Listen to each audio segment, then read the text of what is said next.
Olá, bom dia! Está começando mais um Arena Alterosa na quarta-feira, hoje aqui com convidados especiais. Eles que já participam, Juliano Moreno, Lenilson Fressato e também agora Lúcio Caldeira. Lúcio, você não errou de programa não, rapaz? Bom dia!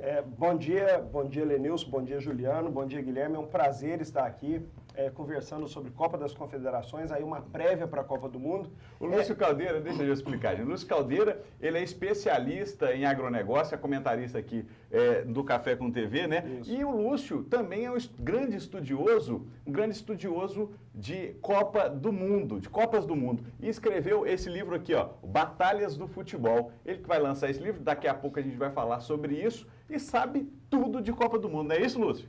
A gente estudou bastante, né, para poder resgatar histórias interessantes que aconteceram ao longo das Copas do Mundo. O livro ele é retroativo, ele começa com 2010 e vai até 1930 contando histórias sobre os vencedores, as surpresas, as decepções. E hoje a gente vai aproveitar a sua presença aqui para falar também de Copa das Confederações, né? Vamos ver, gente, como está a preparação da seleção brasileira lá no Ceará. E o cearense, você sabe, o cearense está aproveitando a oportunidade da seleção estar lá no estado para ganhar um dinheirinho extra. Veja só.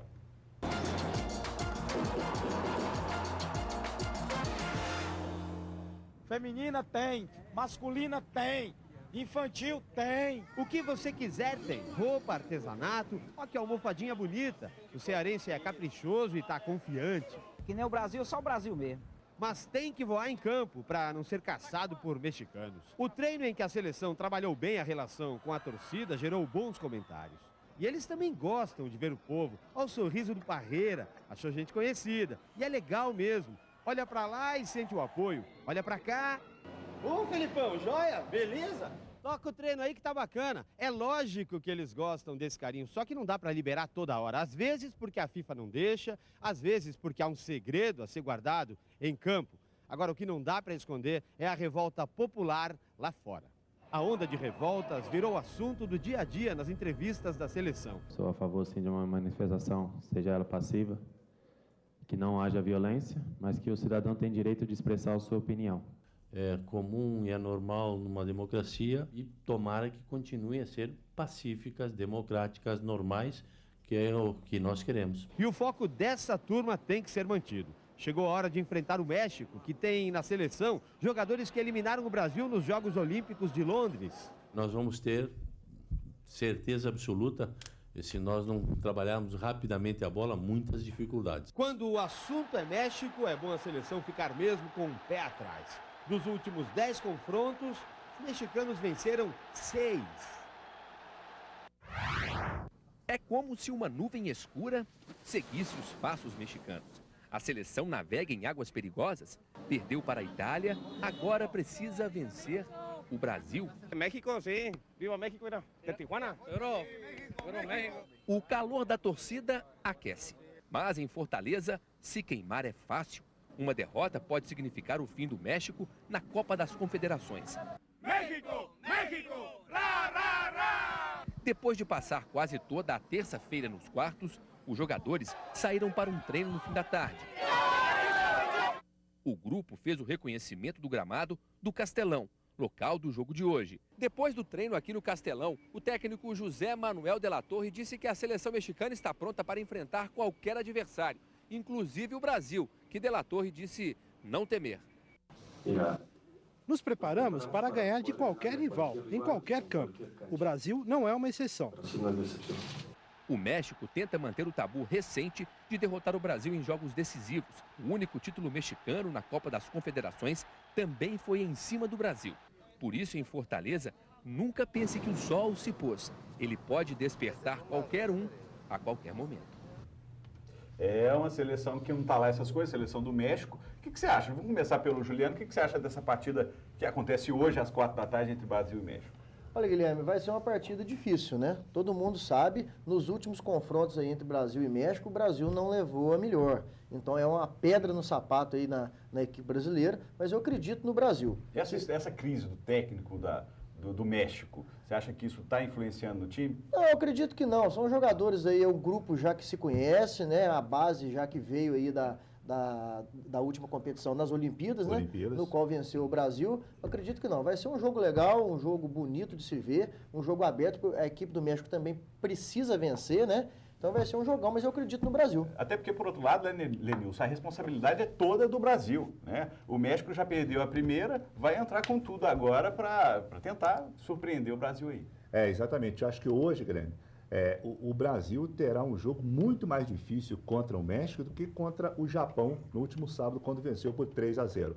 O gol que o Brasil marcou aos 3 minutos do primeiro tempo mascarou um pouquinho a vitória, né? Só que hoje o México está numa situação complicada, se perder está fora, vai com tudo para cima do Brasil, e o México, como o Juliano falou, vem mal nos últimos tempos e corre o risco de nem ser classificado para a Copa do Mundo do ano que vem. Sem dúvida. E a torcida, pelo jeito ali, está de bem com a seleção brasileira, vai comparecer e dar um apoio para os jogadores em campo. Agora eu quero saber aqui do nosso especialista também em Copas do Mundo, o Lúcio Caldeira, que está lançando o livro Batalhas do Futebol. Lúcio, conta pra gente a história de Brasil e México nas Copas. O que você tem de informação pra gente? Muito bem. Brasil e México jogaram 3 vezes em Copa do Mundo. E o México é freguês do Brasil. Em 1950, o Brasil ganhou de 4-0. Na Copa de 54, na Suíça, foi 5-0 para o Brasil. E eles voltaram a se enfrentar na Copa de 1962, no Chile. O Brasil venceu por 2-0. Portanto, 3 jogos em Copas, 3 vitórias do Brasil, 2 por goleada, 4-0, 5-0. Mas quando se trata de Copa das Confederações, a história muda, ela acaba se invertendo. Eles jogaram 3 vezes e o México venceu 2. O México venceu em 1999, inclusive na final, venceu o Brasil por 4-3, e depois em 2005, na primeira fase da competição, venceu o Brasil de novo por 1-0. E é interessante a gente notar que nos últimos 5 jogos oficiais, quer dizer, quando o jogo é valendo, tirando o amistoso, são 4 vitórias mexicanas.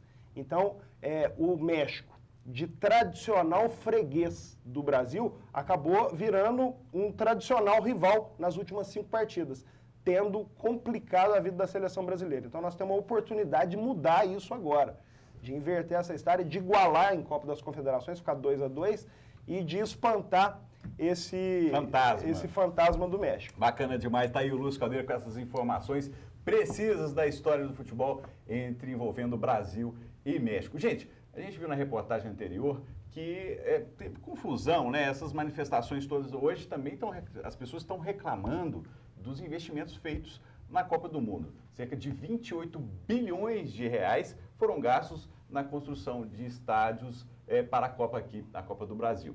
E o Ronaldo Fenômeno, ele deu uma declaração ontem que acho que não pegou bem para ele, não. Vamos dar uma olhada o que ele disse sobre isso? Veja só.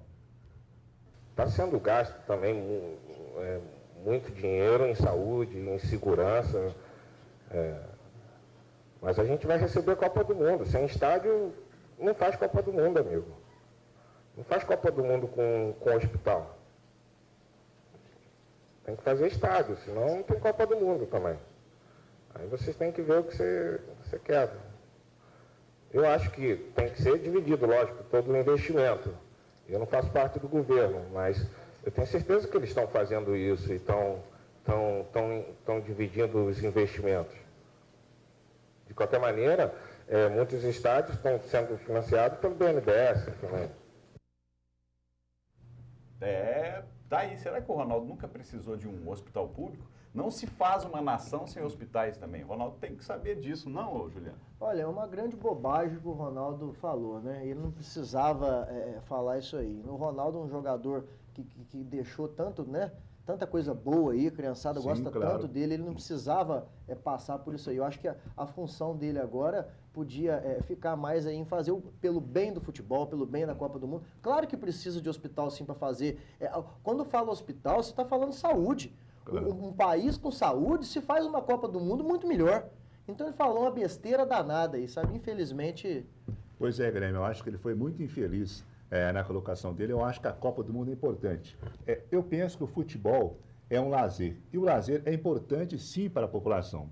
Mas desde que essa população já tenha segurança pública, transporte público com eficiência, escolas de qualidade e atendimento na área de saúde. Enquanto muitos estádios foram construídos no Brasil, né, visando o padrão FIFA, muitas escolas estão caindo aos pedaços. hospitais não atendem a população do jeito que a população merece. Sucateados, né? Sucateados. Então, eu acho que ele foi muito infeliz nessa colocação, né? Eu acho que, primeiro, o país precisa ter estrutura para depois realizar uma Copa do Mundo. Muito complicado isso aí, hein, Lúcio Caldeira? Um cara que é artilheiro em Copas do Mundo, né? É verdade. É declaração infeliz do Ronaldo. Na verdade, eu penso o seguinte, há uma mudança de prioridade. Né? Não era a hora do Brasil fazer Copa do Mundo. Nós temos muita coisa por fazer. O país não está pronto. Então, há uma mudança de prioridade. Agora, a partir do momento que se decide fazer a Copa do Mundo, eu acredito que o grande erro aconteceu lá no início, quando optou-se por 12 sedes. Porque aí começa a fazer um tanto de estádio em locais que depois não vão ter uso futuro para eles. Então, vamos fazer a Copa do Mundo no Brasil? Vamos fazer. Está decidido? Beleza, vamos fazer em Porto Alegre, vamos fazer em Belo Horizonte, São Paulo, Rio de Janeiro, que é onde...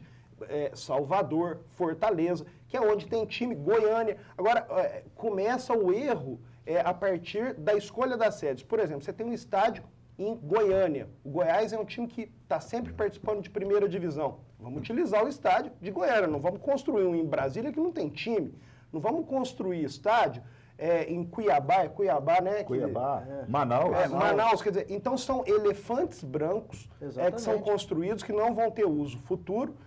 E isso acaba, sem contar o problema das obras superfaturadas, que isso já é comum, essa bola já foi cantada tem que ser investigado, anteriormente, tem que ser investigado. Inclusive pelo Romário, né, que foi o cara que pôs o dedo na ferida. Apontou isso antes, exatamente. Então, o que acontece é o seguinte, o povo tem direito de reclamar. Né? A questão do aumento do valor do passe de ônibus é só a gota d'água. A manifestação, ela na verdade, é uma manifestação geral, ela é genérica, ela não tem um objetivo só.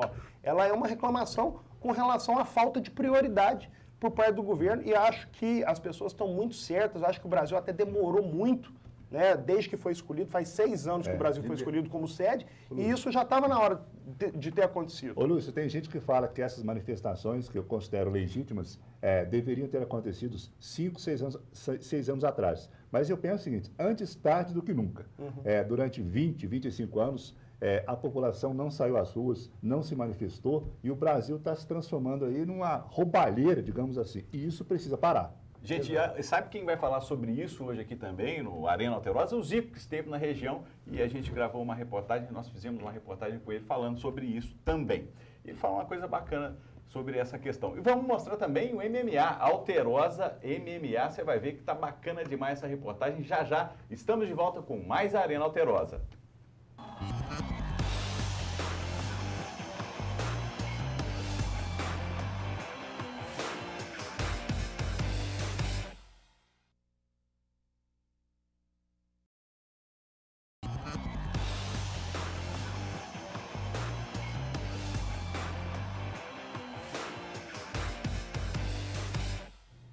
Estamos de volta com a Arena Alterosa, mostrando o livro Batalhas do Futebol, um resumo da história de todas as Copas do Mundo, escrito pelo nosso colega aqui, Lúcio Caldeira, que é especialista em agronegócio e um grande apaixonado por Copas do Mundo. Lúcio, como que surgiu essa ideia? Tudo nasceu em 1982, quando eu acompanhei de fato a minha primeira Copa do Mundo. Eu tinha 10 anos. Copas da história. Então eu assisti aquela Batalha do Sarriá. Brasil e Itália, a Itália ganhou de 3-2, eliminou aquele fantástico time do Brasil. Vamos lá. Pois é, eu já tinha 10 anos. O time do Brasil, dirigido pelo Tele Santana, com Zico, Sócrates, Falcão, Cerezo, Éder, era um time que jogava bonito, dava espetáculo, e foi surpreendido pela Itália, que vinha mal na Copa e acabou eliminando o Brasil com 3 gols do Paulo Rossi, que acabou se tornando o carrasco da seleção brasileira. A partir de então, eu comecei, de 4 em 4 anos, a acompanhar a história das Copas do Mundo. Tá aí. Então, eu colecionava álbum de figurinho, anotava os resultados, acompanhava o desempenho das principais seleções, e aí eu chamo a atenção para aquilo que eu falo que são as grandes potências do futebol. Acompanhava a história de Brasil, Itália, Alemanha e Argentina, que são as tradicionais equipes do mundo, né? E, enfim, em função dessa paixão por Copa do Mundo, surgiu a ideia de escrever o livro, fazendo um resumo breve, contando os principais acontecimentos de cada Copa, as curiosidades, os heróis, os vilões, mostrando também as grandes rivalidades em Copas, dando destaque para os grandes jogos. Então, assim nasceu o livro. Bacana demais. Batalhas do Futebol vai ser lançado amanhã às 8 da noite, na livraria do Alessandro Adelfi Moreira, em Varginha. Mais informações sobre esse livro, você pode mandar mensagem para a gente, para 98023835, que a gente repassa aqui para o Lúcio Caldeira. E, Lúcio, me conta uma história. Hoje tem Brasil e México. O que você tem de história do México que está nesse livro aí? O México tem algumas curiosidades interessantes. O México, em termos de participação de Copa do Mundo, está atrás somente de Brasil, Itália, Alemanha e Argentina. Ele participou 14 vezes de Copa do Mundo. E isso se dá muito em função da região onde ele se localiza. Então, fazendo parte da CONCACAF, que trabalha os países da América do Norte e da América Central, o México sempre teve facilidade no processo das eliminatórias e, portanto, conseguiu se classificar 14 vezes, só atrás das potências do futebol em termos de participação. Mas a história do México em Copa do Mundo acaba sendo mal sucedida, vamos dizer assim. Somente em 2 oportunidades ele chegou nas quartas de final, ou seja, ficou entre os 8 melhores. E foi justamente nas 2 Copas que ele foi um anfitrião, em 1970 e em 1986. Ele ficou em 6º lugar, foi eliminado ali antes da semifinal. E os brasileiros gostam muito do México, apesar que a Copa de 70 foi feita no México e o Brasil encantou todos os mexicanos. Eu quero que você acompanhe conosco aqui agora uma reportagem que mostra o Zico aqui na região. Ele inaugurou um campo de futebol em Eloy Mendes com o nome dele e já a gente vai falar também que o Zico falou dessas questões das manifestações. Vamos ver como foi o Zico lá em Eloy Mendes? Roda aí. Zico foi homenageado pelo Instituto Bola Preta, que fica na cidade de Eloy Mendes. Foram inaugurados 2 campos que, além de receber o nome do galinho, irão compor a estrutura que atenderá cerca de 390 crianças e adolescentes de 6 a 16 anos. Acho que isso faz parte do trabalho que a gente procura fazer, fez e continua fazendo no futebol, e eu fico muito grato ao Ricardo, ao Elzo, os idealizadores dessa homenagem, e parabenizo esse belo trabalho que eles vêm fazendo aqui. Segundo a organização, a expectativa era de cerca de 2.000 pessoas. A chuva atrapalhou tanto a visita do galinho quanto a visita dos torcedores, dos fãs. Mas a alegria aqui, dá pra ver que é contínua e todo mundo quer tirar uma foto com o ídolo. Ah, é muito bom, eu nunca tinha conhecido alguém famoso assim. É um privilégio muito grande, é o meu ídolo. O idealizador do projeto estava emocionado por ter no centro de treinamento um nome tão importante do esporte nacional. Porque o Zico é exemplo. Zico é referência no mundo inteiro, gente. Zico é exemplo de trabalho, de atleta, de cidadão, de pai de família. Ele é ensinamento. Zico aproveitou para falar sobre as várias manifestações que vêm acontecendo na Copa das Confederações.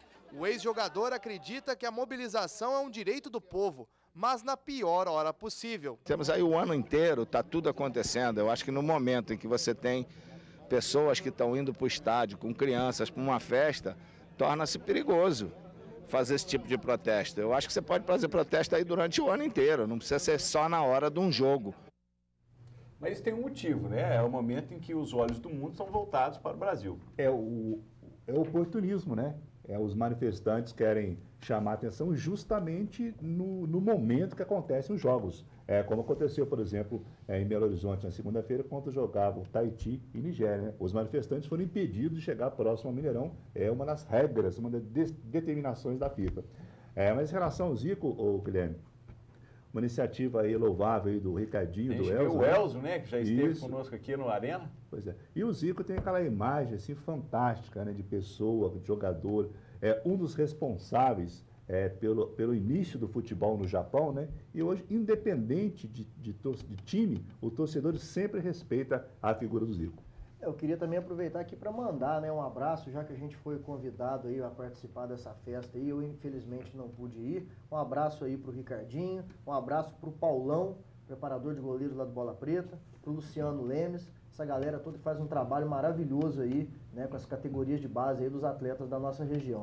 E só complementando, Guilherme, o Bola Preta lá tem uma estrutura fantástica, né, e é utilizada como centro de treinamento para as equipes que vêm jogar com boa aqui em Varginha. Geralmente os times chegam 1 ou 2 dias antes e vão fazer lá um treinamento. Agora o Zico participou de uma grande batalha do futebol. 82, Brasil e Itália. Brasil e Itália. O Zico começou a Copa do Mundo em 1978. Ele era reserva, entrou, chegou a fazer um gol que foi anulado contra a Suécia na primeira fase, teve uma participação interessante na Copa de 78. Depois ele firmou-se como titular, em 82 era o grande maestro daquela seleção fantástica dirigida pelo Tele Santana, e depois ele voltou em 1986, já com problema físico, participou daquela Copa entrando em alguns jogos, entrou no jogo contra a França, do Michel Platini, fez o passe que resultou no pênalti, aí bateu o pênalti e também ficou marcado por esse pênalti defendido pelo goleiro. Depois, na disputa dos pênaltis, ele bateu, fez o gol, mas o Brasil acabou sendo eliminado pela França. Foi a primeira das 3 eliminações. A França que acabou se tornando, ao longo das Copas, o time que mais vezes eliminou o Brasil em Copas. Lúcio, bacana demais saber que você virou essa enciclopédia das Copas do Mundo. Que interessante. Achei que você ia chegar e falar assim, olá, produtor e produtor de todo o Brasil. Pois o que você está achando dessa experiência aqui? Muito boa. Eu estou muito feliz de estar aqui com Mas vocês. Mas você não vai abandonar o café não, né? Não, estamos firmes lá. Todo sábado e às quartas-feiras. Hoje mais cedo, né? Exatamente. Hoje mais cedo você já entrou com os comentários do café. E eu vou aproveitar a oportunidade também para tirar o livro aqui da mão do Lenilson, pegar o livro e ficar comigo, porque esse é meu. E manda autografar também, né? Esse aqui é meu, eu economizo.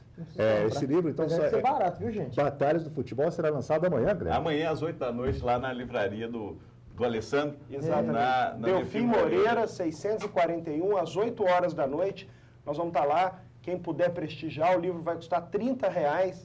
É uma grande oportunidade para os amantes do futebol conhecerem um pouco sobre a história de cada uma das Copas do Mundo.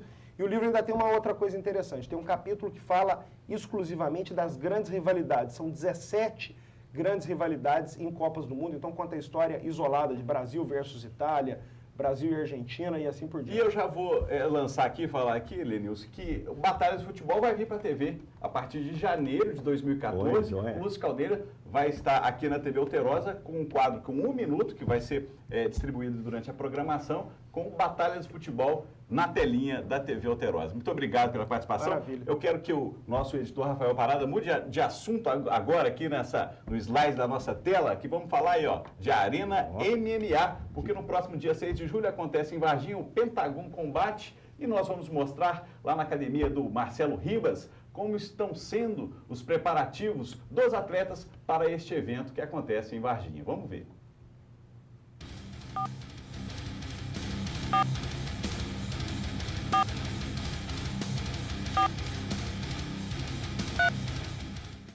O treinamento está a todo vapor. A experiência faz a diferença na competição. Gil Furacão tem 32 anos.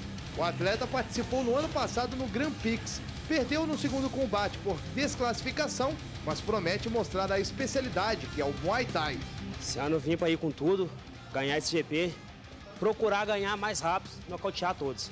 Tony Geleia tem 14 lutas e 9 vitórias. Ficará na reserva do Grand Prix, mas promete show caso consiga lutar na competição. Todos nós visamos a vitória, mas se não vir a vitória eu quero ir lá e dar show, dar sangue, dar raça, ver a galera de pé com emoção, porque tô indo com sangue no olho mesmo. O treinamento aqui na CEMEL não para e nós continuamos mostrando para você aí de casa como funciona esse treinamento dos atletas, que não é fácil não. Eu vou conversar com o Luiz Estevão Tavares, que ele é um dos organizadores do evento. Ô Luiz, mais uma vez Varginha tem a possibilidade de conhecer o esporte de perto, né? Verdade, Cadu. Tanto eu quanto o Marcelo, nós estamos nos esforçando muito para trazer um evento a nível de UFC para Varginha. No ano passado fizemos muito bem feito e esse ano vai ser muito melhor. Outro atleta que promete espetáculo é Juninho Vasco, de 21 anos. Diferente da maioria dos competidores da Ribas Family, que irão entrar na trocação, a especialidade do garoto é o jiu-jitsu e pretende levar a luta para o solo. Inclusive até na minha primeira luta de MMA, na minha estreia, eu lutei com um adversário 10 quilos mais pesado que eu e com o jiu-jitsu eu consegui impor o meu jogo e consegui sair com a vitória. E dessa vez estou treinando duro para tentar conseguir mais uma vitória. Uma oportunidade para os lutadores ganharem fama e, se entrarem na elite, faturarem uma grana alta. Um sonho para esses dois sergipanos que trabalham hoje em dia como coletores de material para reciclagem. Grilinho Silva é o mais novo, tem 22 anos e é especialista em Muay Thai. São 3 lutas e 3 vitórias, mesmo tendo que passar por provações diárias. Eu saio do lixão mais ou menos lá para as 4 horas, 3h30. saio de lá, já vou pra academia malhar, a academia Bom Pastor. Eles estão me dando força pra caramba também, quero até agradecer eles. Depois saio daqui, venho aqui pro projeto, dou aula até Muay Thai, que acaba às 6. Depois vou lá pra cima na academia treinar. Isso todos os dias? Todos os santos dias, sem faltar nenhum. O irmão mais velho é Sóstenes Espirro. Ele tem 25 anos e irá estrear no MMA. Também trabalha coletando lixo e não perde a esperança de um dia ter uma vida melhor. Mudar de vida, chegar no UFC e brilhar o mais alto possível, né, cara? Chegar lá, alcançar o UFC. No ano passado, o Sérgio Júnior ganhou em Varginha, já foi para o mundo, lutando em eventos, ganhando $100 mil. Esse ano tem atletas até do TUF Brasil. Então, assim, são lutas que o pessoal vai parar para assistir e falar, não acredito que esses caras conseguiram isso para Varginha. Tá certo, muito obrigado. É isso aí, pessoal do Arena Alterosa. O que eu queria perguntar para vocês, vocês teriam coragem de entrar num ringue igual essa galera daqui? Eu? Claro que não. E você? Eu também, claro que não. Olha, entrar no ringue, Cadu, não, mas eu já fiz uma aula de MMA com o Geleia aí, eu fiz 40 minutos de aula. Essas imagens pra gente mostrar aqui, hein? Fiquei 3 dias sem andar, mas eu fiz. Bacana demais. Gente, muito obrigado pela presença, mais uma vez, muito obrigado pela presença, Lúcio Muito Caldeira. obrigado. Eu vou convidar você para você estar conosco aqui durante a Copa das Confederações. Eu acho que foi bem bacana. Rapidinho, duas Muito pessoas bem. que assistem sempre o Arena Alterosa aí. Um beijão para Ellen Cristine e pro Juninho Sub-Zero. Bacana, gente. Olha só, fique agora com a Alterosa em Alerta e o Fabiano Tibé. Na próxima segunda tem mais a Arena Alterosa. Até lá!